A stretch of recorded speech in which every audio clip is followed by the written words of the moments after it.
कि तुम जब घटोत्कच कामकंटकटा के पास जाओगे तो मेरा स्मरण कर लेना, और जैसे ही तुम मेरा स्मरण करोगे तुम उस ऐसी बुद्धि को प्राप्त करोगे जिससे तुम हर समस्या का समाधान कर सकते हो। और अब बड़े प्रसन्नता से जब किसी की सगाई होती है तो मन में क्या फूटते हैं? लड्डू, है ना।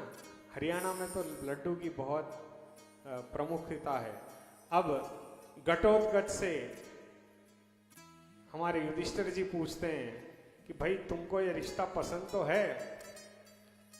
अब वो मुस्कुराते हैं और अपनी स्वीकृति अपनी मुस्कुराहट में देते हुए कहते हैं कि जैसे बड़ों की आज्ञा होगी मैं वैसे ही करूंगा। आजकल के बच्चों को फोटो भी दिखा दो, मिला भी दो, तो भी नहीं बोलेंगे कि हमको पसंद है। बोले 2-4 बार मिल के देखते हैं, फिर समझेंगे, फिर बात करेंगे।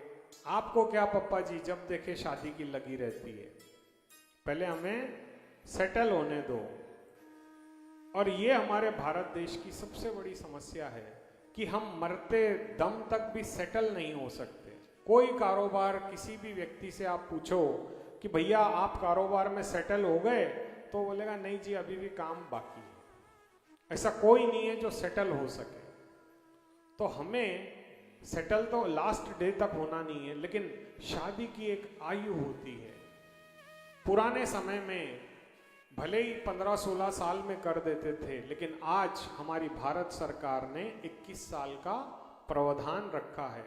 परंतु कई बच्चियां और बच्चे ऐसे हैं जो 30-30 साल तक शादी नहीं करते, और शादी नहीं होती तो फिर बाद बच्चे नहीं होते, और दोष सारा मेरे बाबा को देते हैं कि बाबा हमारी शादी नहीं करा दी। अरे भैया तू करेगा तभी तो कराएंगे, वरना कहां से होगी शादी। अब बड़ी मुस्कुराहट के साथ वो अपना सर झुकाए खड़े थे।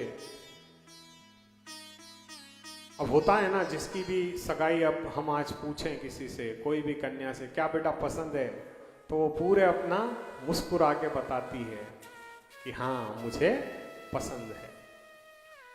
अब यहाँ पे घटोत्कच की तो स्वीकृति मिल गई, परंतु अभी भी कामकंटकटा की स्वीकृति मिलना बाकी थी।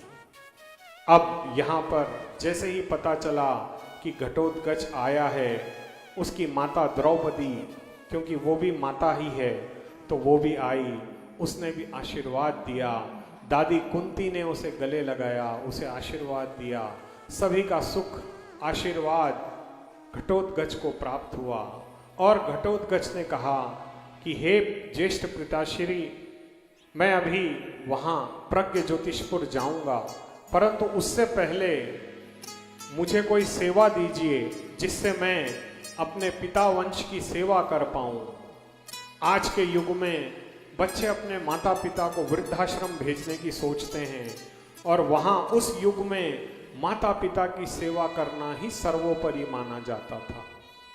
आज इस व्यासपीठ से मैं आप सभी से निवेदन करता हूँ कि यदि आप कामयाब होना चाहते हैं, आपके जीवन में सुख समृद्धि चाहते हैं, तो सर्वप्रथम अपने माता पिता की सेवा हमें प्रारंभ करनी है। और माता पिता की सेवा से बढ़कर मेरे गोविंद की सेवा भी नहीं है। सबसे बड़ी सेवा होती है माता पिता की। जो व्यक्ति माता पिता की सेवा करता है उसको अक्षय फल, अक्षय पुण्य प्राप्त होता है।